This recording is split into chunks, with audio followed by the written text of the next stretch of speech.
Go ahead and remove your center cover here. That's going to expose your lug nuts. Remove all 6 of your 21mm lug nuts.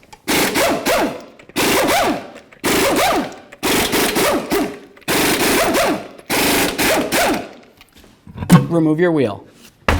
Now the next thing we're going to do is break free our jam nut right here. There we are. Remove your outer tie rod end nut. Now let's go ahead and use our hammer, and we're going to give our knuckle a couple loving bonks to break this free.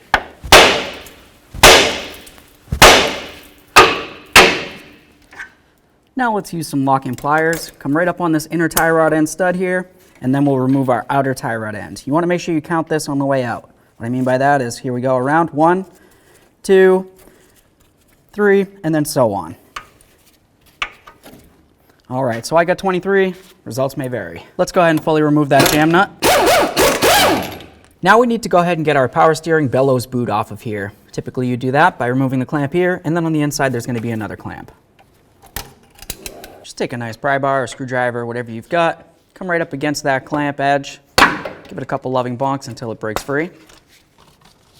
Recycle that. Grab your boot, give it a nice little twist to break it free from the power steering rack, and then of course from here we want to pull this down as well. Inspect your boot, make sure it's still in good condition. If it needs to be replaced, well, now's the time to do it. Now it's going to be time to remove your inner tie rod end from the rack. You want to do that by grabbing onto this area right here. If you've got some nice long pliers, these come in handy.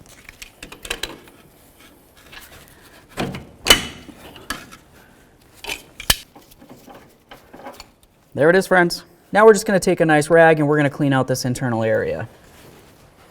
Get along that outer portion. Try to get inside this area. Get out any gunk or debris that might be in there for whatever reason. All right, friends, now it's time to install our brand new inner tie rod end. One thing I like to mention is it's always a good idea to use a little bit of thread locker. Go ahead and start this on there. We're going to bottom it out, and then we'll, of course, snug it down.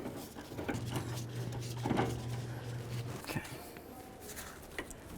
Just a little tweak after it's bottomed out should be all it needs. Now the inner tie rod came with some nice grease. You want to make sure that you use the majority of it right inside the ball area of the joint. So go ahead and just put a whole bunch in there.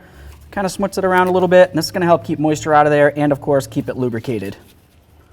Let's take a little bit of that grease, and we're just going to come right up along this line right there. You can go on both sides of it, and I'll show you why in a minute. So now we're going to go ahead and put our bellows boot back on. I like to use a nice wire tie as a clamp because it works just as well as anything else, in all honesty. I'm just going to go ahead and slide this on here, and then as I get to this point on the inner tie rod end, that's going to be approximately where I have that lubricant. So it's going to get into that groove, and that's going to help keep moisture out of there, and it's also going to help the alignment professional down the line. We'll go ahead and slide the boot onto the rack. Once it's completely on, give it a nice spin, and then tighten up your wire tie.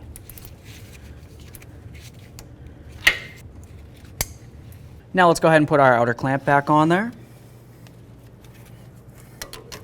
Typically people like to use copper never sees, but if you've got a little bit of your grease still left over, go ahead and put it right on the threads here. That's going to help keep the moisture out of there. And then, of course, start on your jam nut. We're going to get that about halfway, and then we'll get to our outer tie rod end. Okay, friends, now it's time to install our brand new outer tie rod end. You want to make sure you put this in the same amount of turns that you removed the old one.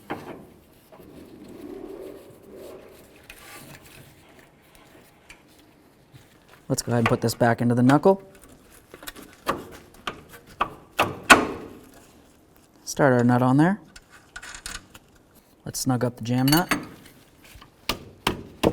Let's go ahead and snug the tie rod nut. And now we'll torque it to 44 foot-pounds.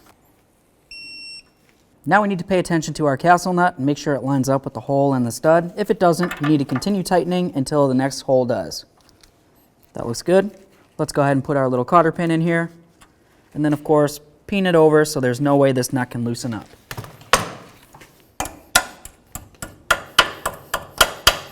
Let's go ahead and get our wheel back up on here. Start on the lug nuts, and then we'll torque them to manufacturer specifications.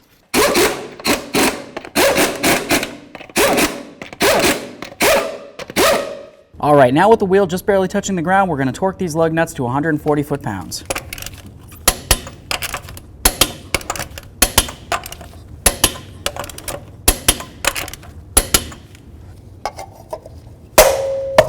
A little center cover on there, torqued.